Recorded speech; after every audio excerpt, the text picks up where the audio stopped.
కురవి శ్రీ భద్రకాళి సమేత వీరభద్రస్వామి వార్లను దర్శించుకొని ప్రత్యేక పూజలు ఏఐసిసి సభ్యులు రామరెడ్డి సర్వోత్తం రెడ్డి, రాష్ట్ర కాంగ్రెస్ సీనియర్ నాయకులు పోతు భాస్కర్, జిల్లా కాంగ్రెస్ నాయకులు మొర్షెట్టి లక్షాది నిర్వహించారు.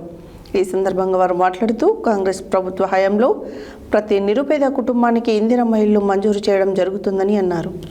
కురవి శ్రీ భద్రకాళి సమేత శ్రీ వీరభద్రస్వామి వార్లను దర్శించుకొని ప్రత్యేక పూజలు ఏఐసిసి సభ్యులు రామరెడ్డి సర్వోత్తం రెడ్డి, రాష్ట్ర కాంగ్రెస్ సీనియర్ నాయకులు పొత్తు భాస్కర్, జిల్లా కాంగ్రెస్ నాయకులు మొర్షెట్టి లక్షాది నిర్వహించారు.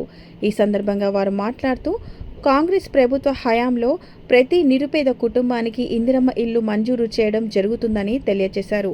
ఈ కార్యక్రమంలో చివ్వెంల మండల కాంగ్రెస్ పార్టీ అధ్యక్షుడు ధరావత్ వీరన్న నాయక్, బ్లాక్ కాంగ్రెస్ అధ్యక్షుడు వేములపల్లి వాసుదేవరావు, జిల్లా Congress working president Abdul Rahim, municipal కౌన్సిలర్లు కొండపల్లి దిలీప్ రెడ్డి, గుణకంటి హేమ సతీష్, జిల్లా యువజన కాంగ్రెస్ అధ్యక్షుడు ఎలిమినేటి అభినయ్ నాయుడు, ఆత్మ చైర్మన్ కాసం లింగారెడ్డి, శ్రీ దండు మైసమ్మ దేవస్థానం చైర్మన్ తంగేళ్ల కరుణాకర్ రెడ్డి, మాజీ జెడ్పీటీపీ రాజేష్ నాయక్, జిల్లా కాంగ్రెస్ నాయకులు నంద్యాల సోమిరెడ్డి, వెన్న మధుకర్ రెడ్డి, కొన్నతం అప్పిరెడ్డి, నాగు నాయక్, చత్రు నాయక్, చిన్న తదితరులు పాల్గొన్నారు.